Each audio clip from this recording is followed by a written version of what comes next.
ইষ্টবিধি জমা দেবে, তাহলে ইষ্টবিধি পাঠালে তার ইষ্টবিধি হবে না। এমন করে কোনো লেখা আমি ঠাকুরের বুঝতে পাইনি যে জল গ্রহণ করে ইষ্টবিধি পাঠালে ইষ্টবিধি পাঠানো যাবে না। আমরা করোনার সময় দেখেছি, আমরা অনেক মাস, 6 মাস না 7 মাস আমরা ইষ্টবিধি পাঠাতে পারিনি। হ্যাঁ, আমাদেরকে কি কি বলেছিলেন তুমি তোমার মাসের ইষ্টবিধিটা জমা করে ঠাকুরের আসনে রেখে দাও, আসনে রেখে দাও।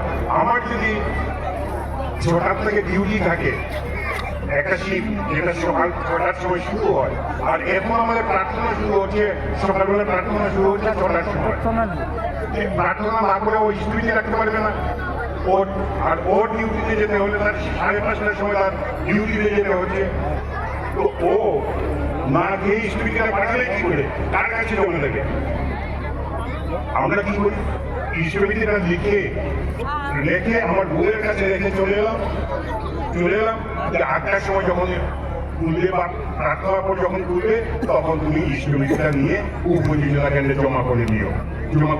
আর এদিকে আমি আমার আহার গ্রহণ করে আমি আমার কর্মক্ষেত্রে চলে গেলাম। তাতে ইষ্টবিধি হয় না এমন কোনো লেখা আমি পাই। ঠিক আছে,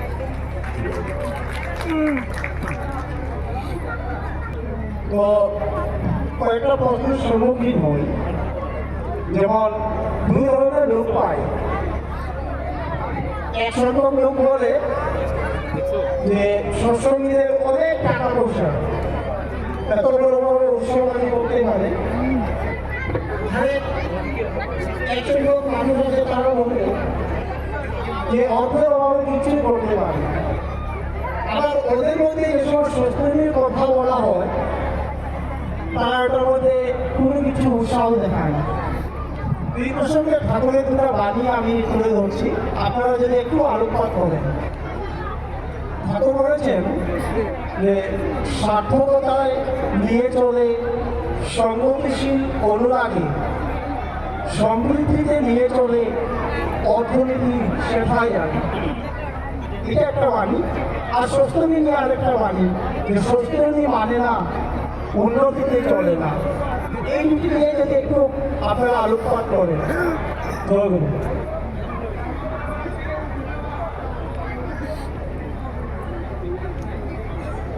কুরবানির মধ্যে আমরা এত উৎসব করি, এত টাকা পয়সা পাই কই? আমাদের টাকা পয়সা থাকবে কার? আমরা রাজা ধীরাজের পুত্র, আমাদের কাছে টাকা পয়সা থাকবে না তো থাকবে কার কাছে? আমাদের শ্রী ঠাকুরের কথা আছে, তোমরা এমন ভাবে হয়ে উঠো। আমার হিমায়িত রূপ থেকে যখন পাবনা শহরের লোক যেত,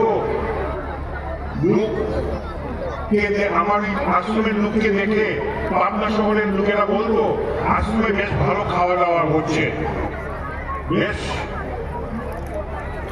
তেল ঘি দিয়ে খাওয়া হচ্ছে, নাহলে আশ্রমের লোকের এরকম চকচকে চেহারা হয় কি করে?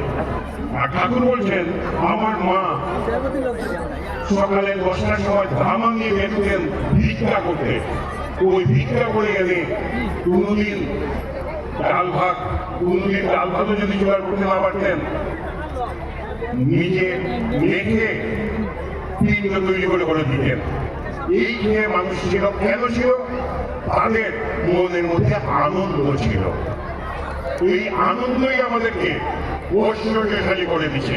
আজকে যে এতগুলো বলেন তো, এমন একটা পরিবেশ কোথায় পাবেন?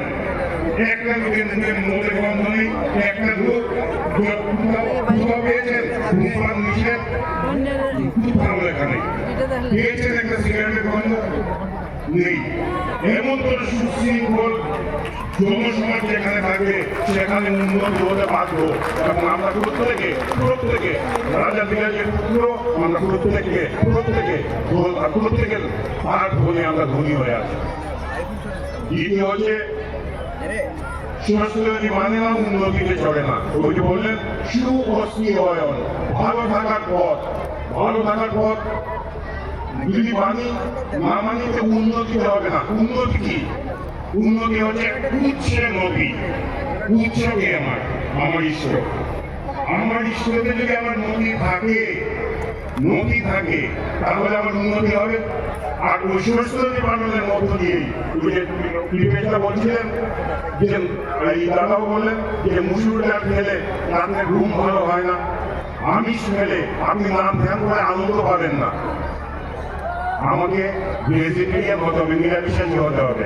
আমি যখনই নিরামিষাশী হব তখনই আমার ঠাকুরের প্রতি মতি আসবে, উঠছে আমার ইষ্টের মতি আসবে। আর তখনই আমি ইষ্টের কথা অনুযায়ী আমি চলতে শুরু করবো, আমাদের উন্নতি হতে বাধ্য। তাই ঠাকুর বলেছিলেন সদ্গুরু শরণাপন্ন হও, সৎনাম মনন করো, আর সৎসঙ্গের আশ্রয় গ্রহণ করো। আমি নিশ্চয় বলছি তোমাকে তোমার উন্নয়নের জন্য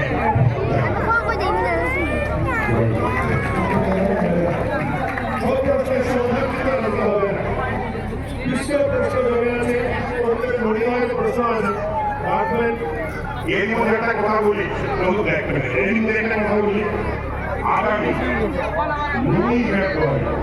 শিল্প সৎসঙ্গ বিহারে বার্ষিক আমরা ঠিক ধর্মসভা করলে এতগুলো প্রশ্নের যে উত্তর পেতেন আপনারা পেতেন না। আমরা ঠিক এটা শুরু করেছিলাম শিক্ষক থেকে, আমরা শিক্ষক আপনাদের কিছু কিছু প্রশ্ন মনের মধ্যে থাকে, তাহলে ঠাকুরকে চিন্তা করার একটা সুযোগ শেষ করে